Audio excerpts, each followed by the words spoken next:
Et Neila Latrousse, justement, est avec nous dans 1 minute 30 dans le studio de France Info pour le brief politique.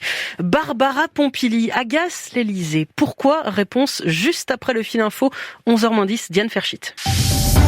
Le préfet des Alpes-Maritimes prendra la parole à midi sur les nouvelles mesures pour le département afin de lutter contre l'épidémie de coronavirus. Avec un taux d'incidence de 600 contaminations pour 100 000 habitants, la situation est préoccupante.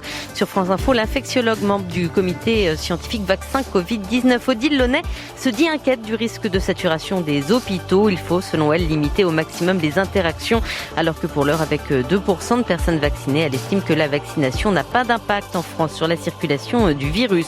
Et en Angleterre, après un mois de confinement, le Premier ministre Boris Johnson doit lui annoncer un allègement des restrictions. Ce sera progressif à partir du 8 mars.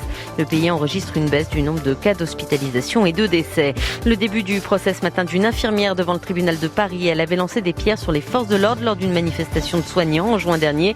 Des faits révélés par des vidéos où l'on voyait également son arrestation très musclée.